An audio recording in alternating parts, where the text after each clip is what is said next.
Écoute-moi. Ici, au Burkina Faso, les Mossi l'appellent Judas Djigmpolé, c'est-à-dire le lion de la tribu de Judas.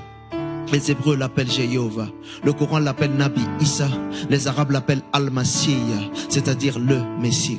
À Kinshasa, on l'appelle Kolo Nzambe, au Cameroun, on l'appelle Nyambe, au Nigeria, on l'appelle Iwe.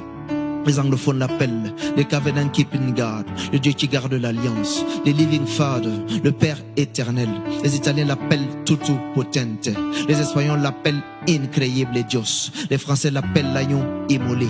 Et lorsque les anges décident de parler de lui dans le langage céleste, aucune langue de la race humaine ne peut encore le décrire. Et là, mon cerveau ne comprend plus rien, ma bouche ne contrôle plus rien, et mes lèvres ne maîtrisent plus rien, parce que ça donne ceci. Yenderebo sonte quebranda, manderebo shakarabara sante quebranda, zenderebo shekerebo sonte quebranda.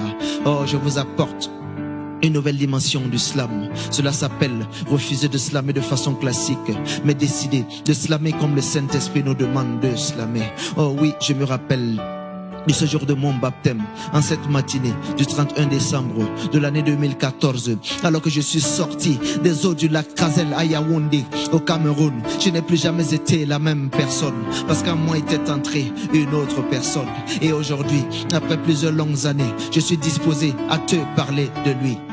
Écoute-moi, il y a ceux qui se sont proposés pour le slam, il y a ceux que les hommes ont formés dans le slam, mais il y a ceux qui par Dieu ont été exclusivement appelés à slammer. Je suis le slameur du Seigneur, je suis le poète du royaume, et champion de Christ est mon nom. Je suis venu te dire qu'après ton humiliation, Dieu te réservera une multiplication de bénédictions, de mouvements de Dieu pour ta vie. Outrepasse et déglingue les agissements des hommes contre ta vie.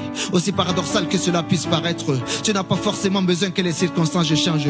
Tu as juste besoin des ailes du Saint-Esprit, parce que je sais que Jésus-Christ te tiendra toujours debout. Beaucoup auront la bouche fermée lorsque ton témoignage sera présenté. Evranda, oui, Jésus-Christ n'a jamais changé. Il est le même hier, aujourd'hui et éternellement. Il est celui-là qui détient tout ce qui te soutient. Oh, merci Saint-Esprit. Merci Saint-Esprit.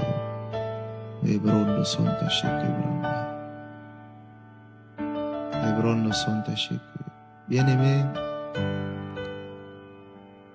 la parole de Dieu déclare que de toutes les belles paroles que l'Éternel avait dites à la maison d'Israël,